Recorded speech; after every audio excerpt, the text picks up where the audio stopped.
Greetings, traveler of the leaves. Tonight, I'll be your guide on a path that isn't walked with feet, but with the heart. What I'm about to tell you isn't written in the scrolls of the hidden leaf, nor in the elders' archives. It's a story whispered by the wind, held in the silence of those who wait. They speak of a name, Itachi Uchiha, the one who carried love like a blade turned inward. I see you've arrived with your eyes lowered, like someone who's run too far or lost too much.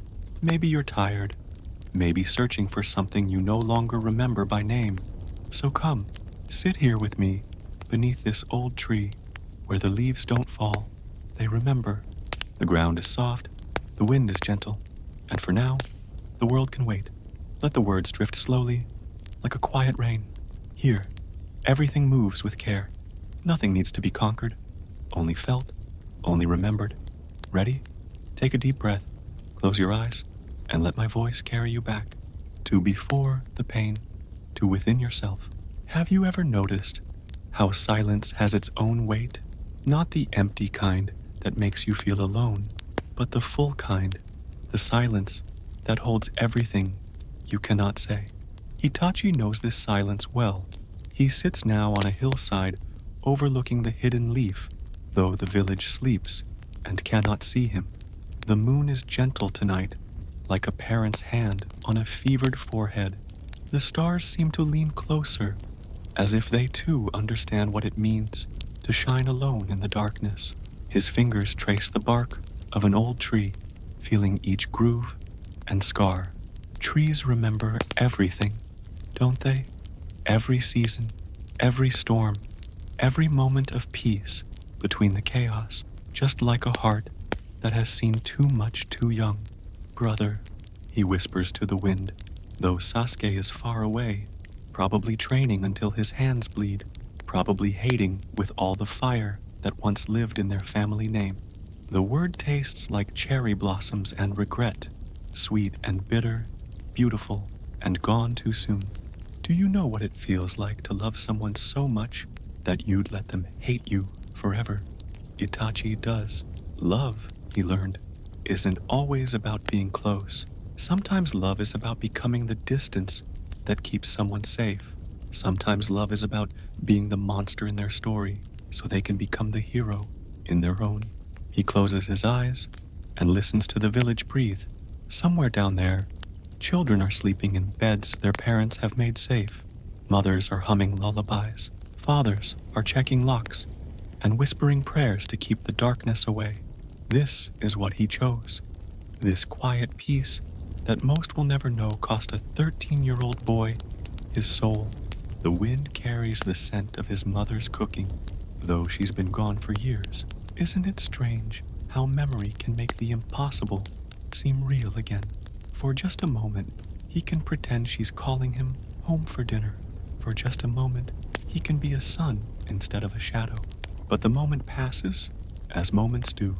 That's the thing about being human. We live in these tiny pockets of now, and sometimes now is all we have. Sometimes now is enough. He thinks about the word peace and how it sounds different when you say it alone. When others say peace, they mean the absence of war. When Itachi says peace, he means the presence of love continuing to exist, even when everything else has ended. What if the hardest jutsu isn't one you learn from scrolls, but the one you teach your heart? The jutsu of letting go while still holding on.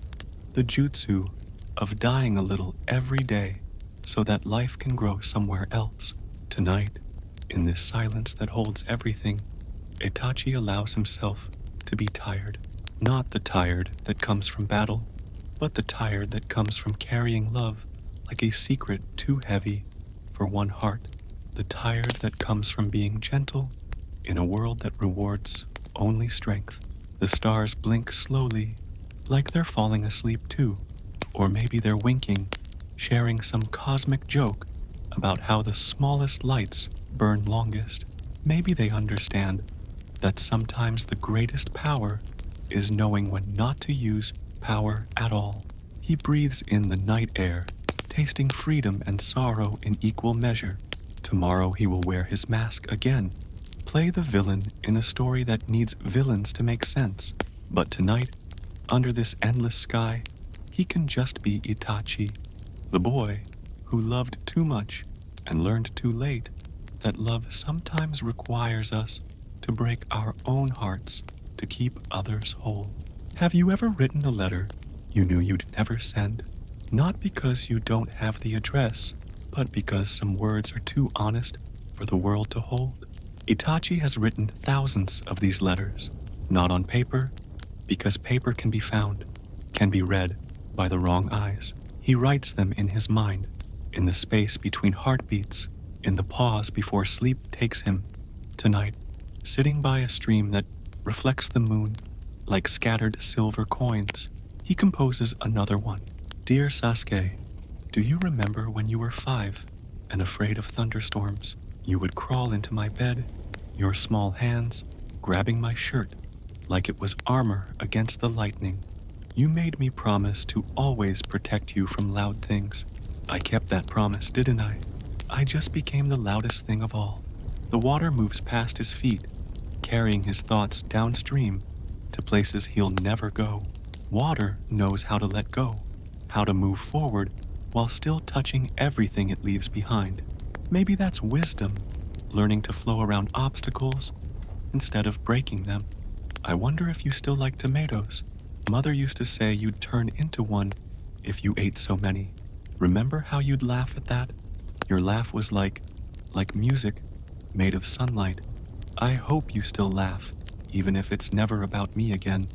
A fish jumps in the stream, sending ripples in perfect circles that grow larger and larger until they disappear into the banks. Even in water, everything we do touches everything else. Even the smallest splash becomes part of the whole river. Do you ever wonder what would happen if we could take back just one moment, not to change everything? Maybe that's asking too much, but just one small moment. Itachi would choose the morning he taught Sasuke to skip stones, before duty called, before the clan meetings and whispered arguments, and the weight of grown-up decisions settling on a child's shoulders like snow that never melts. I taught you to aim for what you want, but I never taught you that sometimes what we want and what we need are like two different languages. I wanted to keep you innocent. I needed to keep you alive. The translation between want and need, that's where hearts break. The moon shifts behind a cloud, and for a moment, the world goes soft around the edges. This is the hour when truth feels safest, when the day's masks can finally come off and rest. Father was proud of you, you know. He used to watch you practice and smile. Not his leader smile, but his father smile. It was smaller, quieter, real. He said you reminded him of himself at that age, but better, kinder. He was right. Itachi picks up a stone, smooth and perfect for skipping. He holds it in his palm, feeling its weight. Such a small thing, but thrown with the right angle, it can dance across water like it was born to fly. Everything depends on the angle, the intention, the letting go. I know you think I took everything from you, but I left you something too. I left you the ability to choose differently than I did, to be better than the name we share, to write your own story instead of being trapped in ours. He throws the stone. 1 skip, 2, 3, 4, 5 perfect touches before it sinks. Even stones can learn to float. For a while, sometimes I dream we're children again, and you're teaching me your ninja way. In these dreams, you're the big brother, showing me how to be brave without being scared, how to protect without destroying. In these dreams, I'm learning from you instead of the other way around. The cloud moves away, and moonlight floods the water again. Light and shadow, revelation and mystery, they dance together like old friends who know each other's steps by heart. I hope when you're older, when the anger gets tired of living in your chest, you'll understand that love sometimes wears the face of loss, that the worst thing I ever did was also the most loving thing I could think of. I hope you'll forgive me, but more than that, I hope you'll forgive yourself for whatever you had to become to survive what I made you into. The letter ends where it always ends, in silence, in water, in hope that flows forward, even when the one who holds it cannot.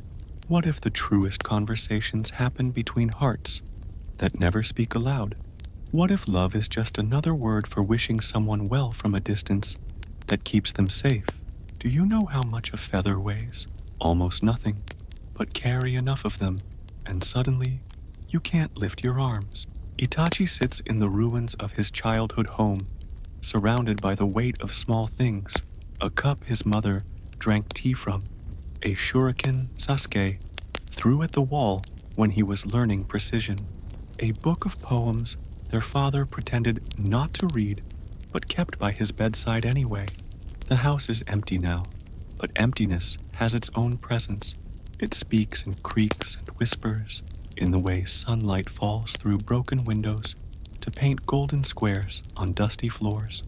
This is where his story began, and in many ways, where it ended too. He picks up the teacup, turns it in his hands. Such a fragile thing, to outlast the person who loved it. His mother's fingers touched this rim 1,000 times. Her lips whispered 1,000 small joys and worries over its edge. Now it holds only air and memory, but maybe that's enough. Maybe memory is just another word for love that refuses to die. Have you ever noticed how the smallest moments are often the heaviest? Not the big decisions that change everything, but the quiet Tuesday morning when your mother hums while making breakfast, the way your father's hand feels on your shoulder when you've done something that makes him proud, the sound your little brother makes when he's concentrating, like he's trying to move the world with his thoughts alone. Itachi remembers being 7 and finding a baby bird fallen from its nest, such a tiny thing, barely alive, barely there. He wanted to save it, to carry it home and nurse it back to health, but his father taught him something that day about kindness and cruelty living in the same action. Sometimes, son, his father had said, kneeling beside him, the kindest thing we can do is let go. Sometimes our help hurts more than it heals. The bird died in Itachi's small hands anyway. He cried then, not the loud crying that demands attention, but the quiet kind that waters the ground where understanding grows. Now, he understands that lesson differently. Now he knows his father was teaching him about letting go of Sasuke, though neither of them knew it yet. Sometimes love means stepping away. Sometimes the kindest thing you can do is become the reason someone learns to fly on their own. The afternoon light shifts and shadows grow longer. Time moves differently in empty houses, doesn't it? Like it's walking on tiptoes, trying not to disturb the ghosts. He finds a picture tucked behind a fallen beam, the 4 of them at a festival, cotton candy and fireworks and Sasuke on his shoulders, small hands tangled in his hair. They look happy. They look like they believe happiness is something that stays. What would that Itachi think of him now? The boy in the picture with bright eyes and unburdened hands. Would he understand? Or would he run? Would he make different choices? Would he find another way? But that's the cruel gift of time, isn't it? We only get to live forward, never backward. We only get to know what we know when it's too late to unknow it. A breeze moves through the broken windows, stirring dust into tiny tornadoes that dance and disappear. Even destruction can be beautiful if you watch it with the right eyes. Even endings can look like beginnings if you squint toward the light. He sets the teacup down carefully in the exact spot where it used to live. Some things deserve to stay where they belong, even when everything else has changed. Some things are too sacred to carry, too precious to leave behind. The weight of small things, a feather, a memory, a brother's laugh echoing through empty rooms. They add up, these moments, these choices, these loves that outlive their lovers. They add up until you can barely stand, until breathing feels like lifting mountains. But maybe that's what it means to be human. Maybe we're supposed to carry these small weights to let them slow us down, to let them change how we walk through the world. Maybe the weight isn't punishment. Maybe it's proof that we loved something worth remembering. What if the heaviest things we carry are also the things that keep us grounded? What if the weight of love is what teaches us to be gentle with the earth beneath our feet? Tonight, Itachi will leave this house for the last time, but he won't leave empty-handed.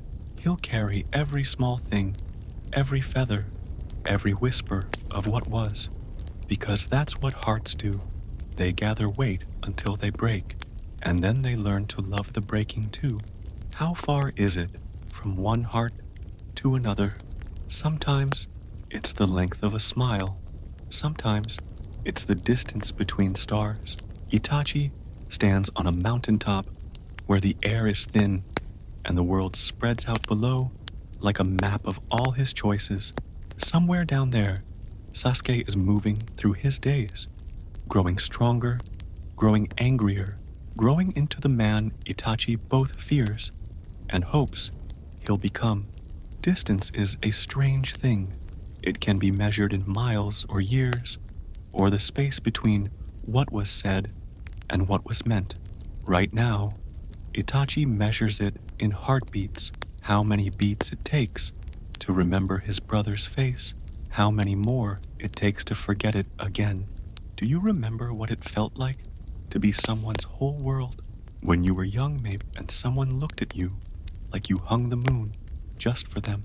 Itachi remembers being Sasuke's moon, his north star, his safe harbor in every storm. Now, he's the storm itself. The wind is sharp up here, cutting through clothes and excuses alike. This is where clarity lives, in the places where the air is too thin for lies, where breathing requires honesty. He thinks about the word sacrifice and how it sounds different when you're the one being sacrificed versus when you're the one doing the sacrificing. What am I to you now, little brother? He wonders. Nightmare? Goal? Ghost? All three? He remembers teaching Sasuke to climb trees, how his small hands would shake with effort and determination. Don't look down, Itachi had said. Trust your feet to find the next step. Good advice for 7-year-olds. Terrible advice for 13-year-olds carrying the weight of their whole clan's future. The sun is setting, painting the sky in shades of ending. Orange bleeds into purple, bleeds into the deep blue of approaching night. Beautiful, but brief. Everything beautiful is brief, isn't it? That's what makes it worth watching. What if love could travel backwards through time? What if every moment of missing someone could reach them where they are and remind them they were once beloved? Itachi imagines his love for Sasuke moving like light from distant stars, taking years to arrive, but arriving nonetheless, constant and bright and true. He sits cross-legged on the stone, closes his eyes, and tries to send his brother a message the way their mother used to send prayers, with intention and hope and the kind of faith that doesn't require proof. I'm sorry, he thinks as hard as he can think, for the blood, for the lies, for making you carry hatred like armor. I'm sorry for being your first lesson in how love can wound. I'm sorry for teaching you that power matters more than peace. A shooting star traces silver across the darkening sky. Do you make wishes on shooting stars? Or do shooting stars make wishes on us? Maybe every falling star is someone's prayer, burning bright enough to be seen from space. But I'm not sorry for keeping you alive. I'm not sorry for giving you a reason to grow strong. I'm not sorry for loving you more than I loved myself. Even if I loved you badly, even if I loved you wrong, the mountain is silent except for wind and the distant cry of a night bird calling for its mate. Even birds understand that some calls echo across vast distances, that some songs are worth singing, even when you're not sure anyone will hear. Itachi opens his eyes and looks toward the village where his brother sleeps. If he sleeps, if he dreams, if his dreams are peaceful enough to call sleep, the distance between them isn't really measured in miles. It's measured in choices, in words that can't be taken back, in love that learned to speak the language of loss. Grow strong, he thinks. Grow stronger than me. Grow strong enough to forgive. Grow strong enough to choose differently. Grow strong enough to let the anger go when it's time for the anger to go. The space between brothers. Sometimes it's a breath. Sometimes it's an ocean. Sometimes it's the exact distance love needs to travel to become wisdom. What if the furthest apart we can be from someone is also somehow the closest? What if love requires distance, the same way stars require darkness to shine? From this mountaintop, Itachi can see the whole world, but he can only think about one small part of it, the part where his brother moves through days and nights, carrying the weight of a story that isn't finished yet, learning to be strong in all the ways Itachi never taught him. The distance between them isn't shrinking, but maybe it doesn't need to. Maybe some distances are meant to be held, like breath before diving deep, like the pause between lightning and thunder that lets you know the storm is still coming but hasn't arrived yet. Maybe the distance between brothers is just love wearing a different name. Have you ever learned something important from someone who never meant to teach it? Sometimes the deepest lessons come from watching what people don't do, don't say, don't choose. Itachi sits in a field of wild grass that moves like water in the evening breeze. He's thinking about teachers, the ones who stood in front of classes, and the ones who taught by accident, by example, by the way they carried themselves through ordinary days. His father taught him about duty, about putting the village before the self, about making hard choices with a steady hand. These were lessons given on purpose, with clear intention and careful words. But his mother taught him different things: how to be gentle when no one is watching, how to love something fragile without breaking it, how to say goodbye without really leaving. She never meant to teach him that last one. She learned it herself too late. Do you remember the sound of someone you love humming while they work? Itachi does. His mother hummed when she cooked, when she folded clothes, when she thought no one was listening. Wordless melodies that turned ordinary moments into something sacred. He wishes he had learned the songs she hummed. He wishes he could hum them for Sasuke now. Across the distance between them, the grass whispers secrets to itself, old stories about seasons and rain, and the patient work of growing toward light. Grass is a humble teacher too. It bends instead of breaking, grows back when cut down, feeds others without asking for thanks. Maybe there's wisdom in being small, in being everywhere, in being easy to overlook until you really look. What did Sasuke learn from watching him? This is the question that sits in Itachi's chest, like a stone he can't swallow. He meant to teach strength, strategy, the value of hard work and careful thinking. But what lesson did Sasuke actually receive on that terrible night? What did he learn about love, about family, about trust? Probably the wrong things. Probably that strength means isolation, that love is dangerous, that trust is a luxury only the naive can afford. Itachi closes his eyes and tries to imagine being Sasuke's teacher differently. Not the big brother who pushed him to be better, but the kind of teacher who helps you discover what better means to you. Not the one who sets the pace, but the one who walks beside you at whatever pace you need. In this imagined lesson, they're sitting by a river, not training, just sitting. Sasuke is asking questions, the kind children ask when they're trying to understand how the world works. Why do people fight? Why do people hurt each other? Why do some people choose to be alone? And in this imagined lesson, Itachi has different answers, patient answers, honest answers, answers that don't require Sasuke to grow up too fast to understand them. People fight because they're afraid, he might say, and they're afraid because they love something they think they might lose. But what they don't understand is that love grows bigger when you share it, not smaller. The wind carries the scent of night-blooming flowers, sweet and brief and perfect in their timing. Some things only reveal their beauty in darkness. Some lessons only make sense after everything else has fallen apart. A firefly blinks near his hand, then another, then dozens scattered through the grass like fallen stars.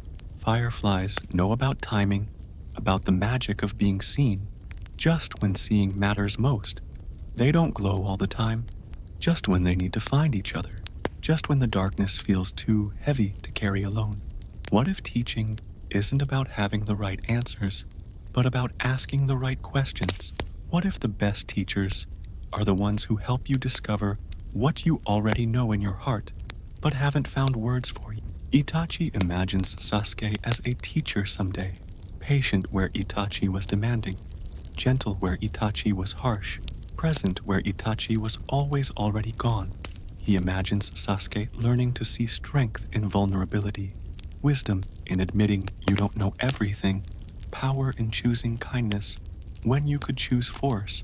Maybe that's the real lesson Itachi never meant to teach, that you can learn from anyone's mistakes, even your brothers, especially your brothers.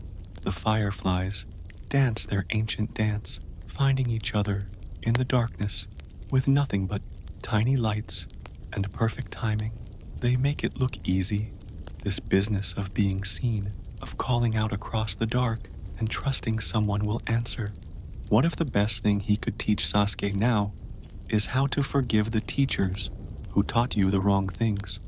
What if the final lesson is learning when to stop learning from someone and start learning from yourself?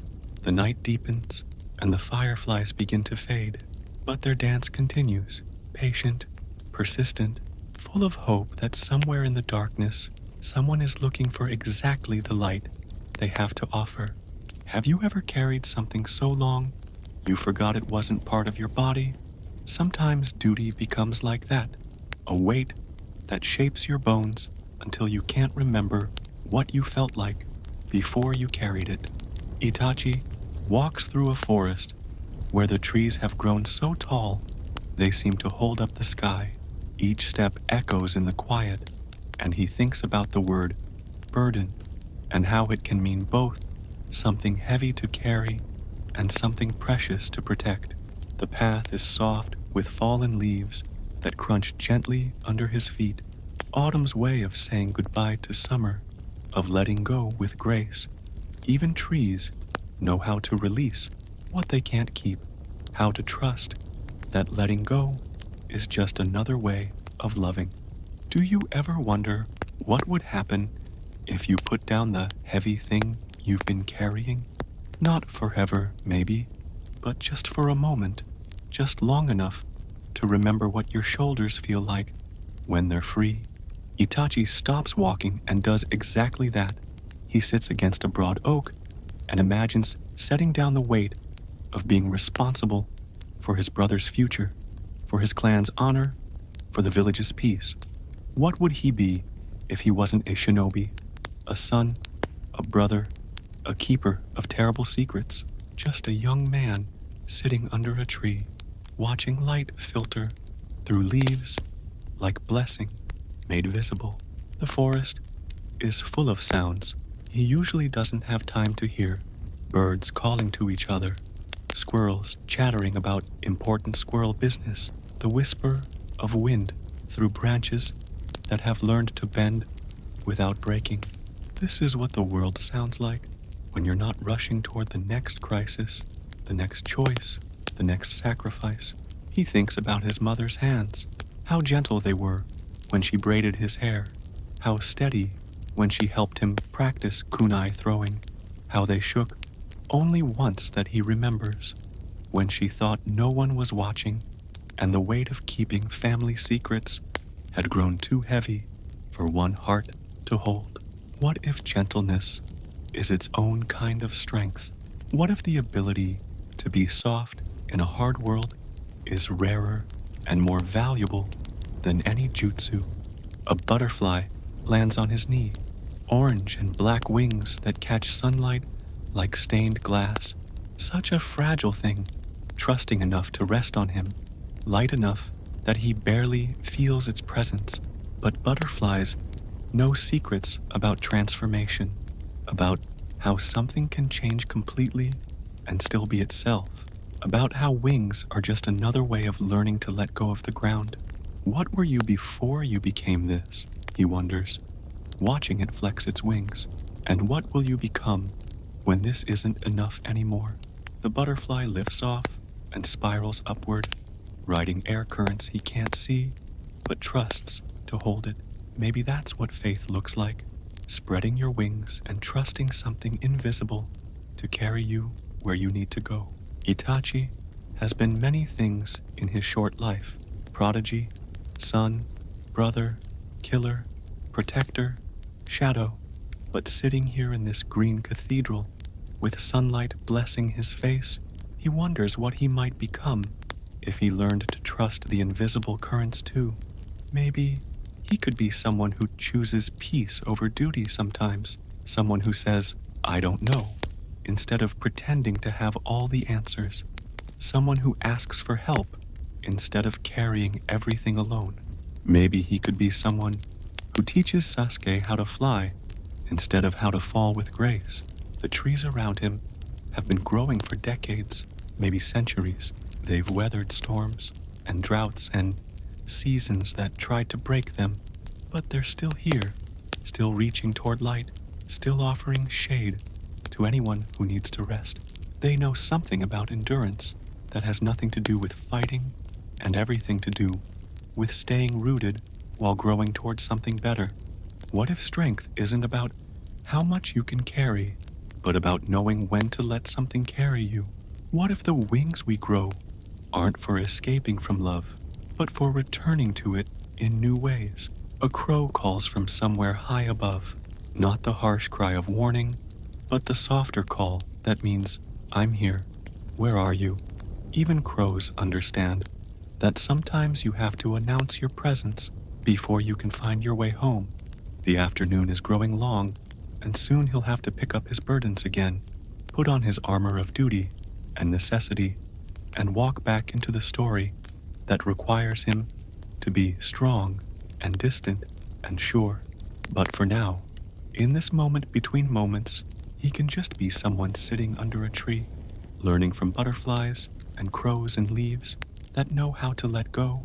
What if the heaviest thing we carry isn't responsibility, but the belief that we have to carry it alone?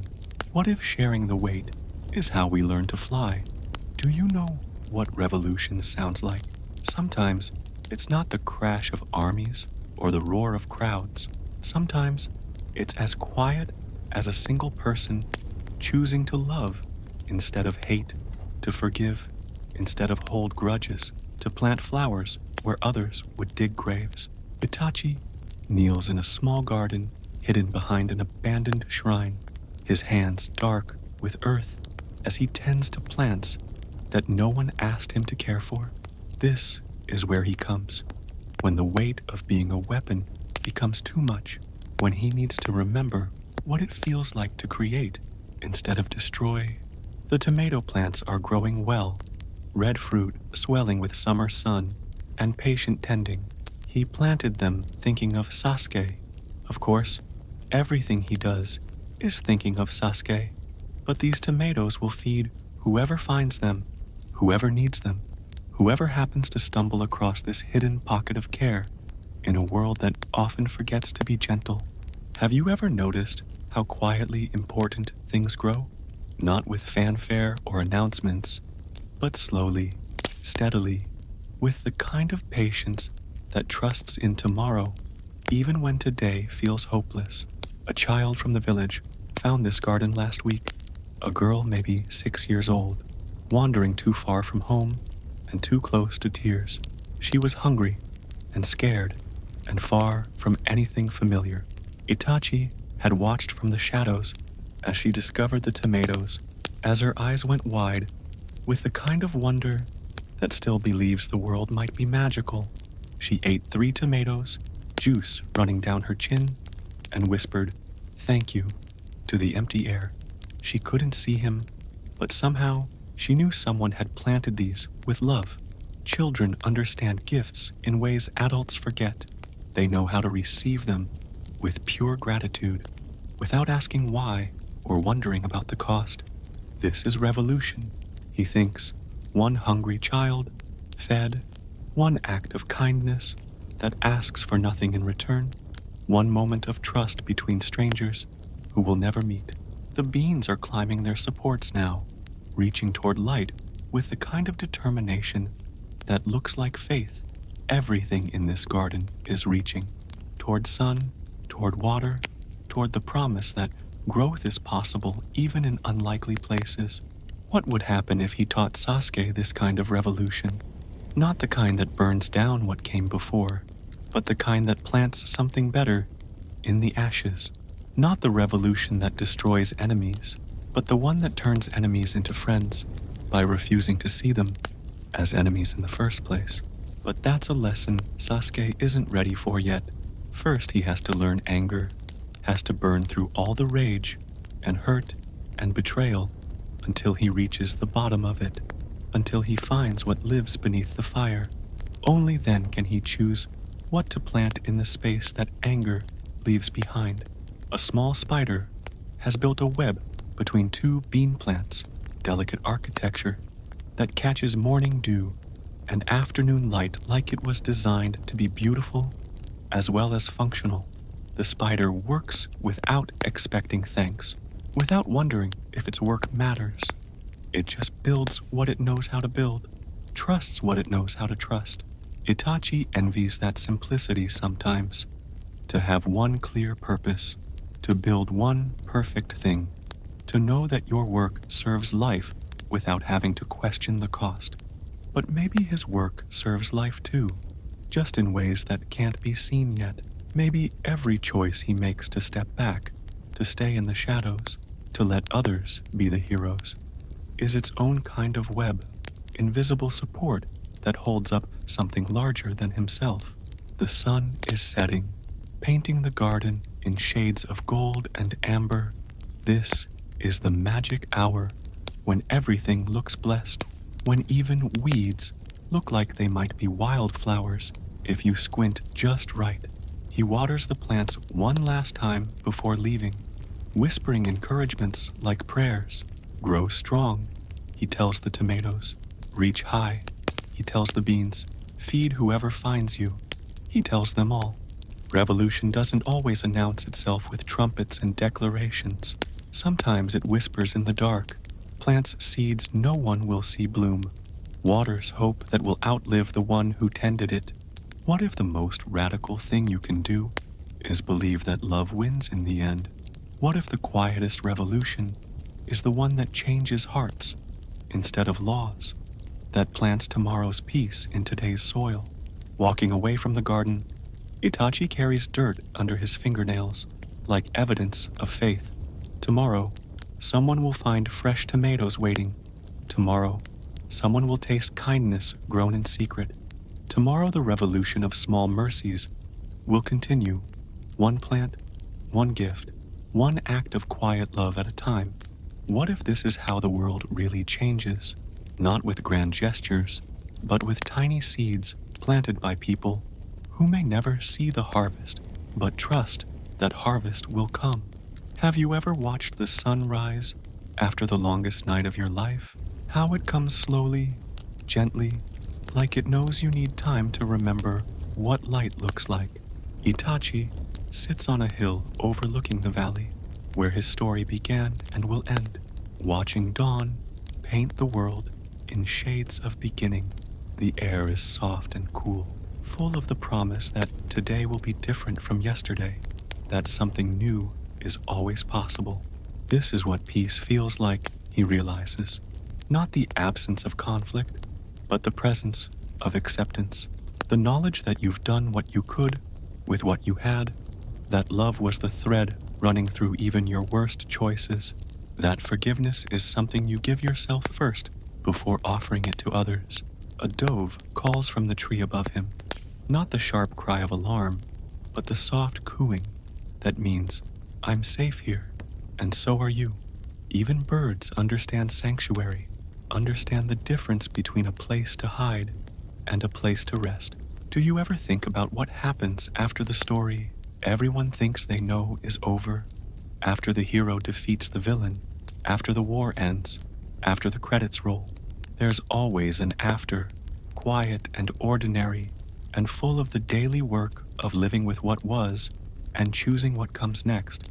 Itachi thinks about Sasuke, probably sleeping still, probably dreaming, dreams that are slowly getting lighter.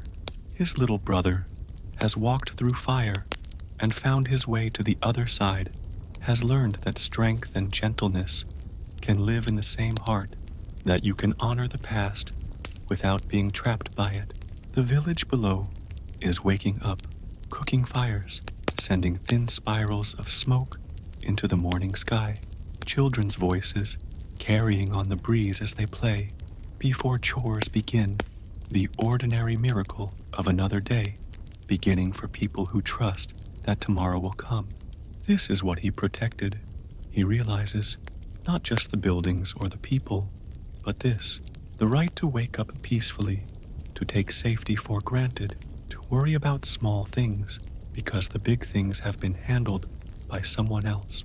A butterfly, the same orange and black one from the forest, or maybe its cousin, dances past him on air that sparkles with possibility. Butterflies don't worry about yesterday or tomorrow. They just open their wings to whatever wind is blowing and trust it to take them where they need to go. What if trust is just another word for love wearing work clothes? What if faith is what happens when you plant seeds in the dark and water them anyway? The light grows stronger, warmer, reaching into shadows and corners that have been dark too long. Some shadows resist the light, fight to stay hidden, but others welcome it, like an old friend returning home after a long journey.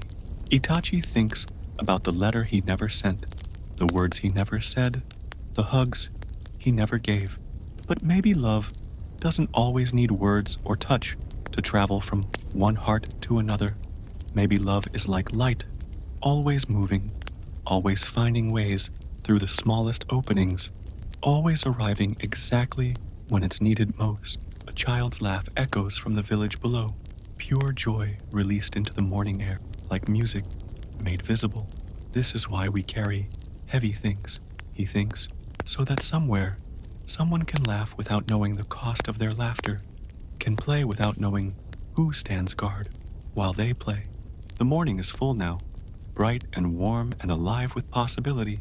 Somewhere in that light, his brother is waking up to a world where he can choose his own battles, write his own ending, love his own way. Somewhere in that light, the future is being born, one ordinary moment at a time. Itachi stands and stretches, feeling light for the first time in years, not because his burdens have disappeared, but because he's learned the difference between carrying something and being crushed by it. The weight is still there, but now it feels like an honor instead of a punishment. He walks down the hill toward whatever comes next, toward the rest of his story, toward the morning after everything. The sun is fully up now, painting everything in shades of hope.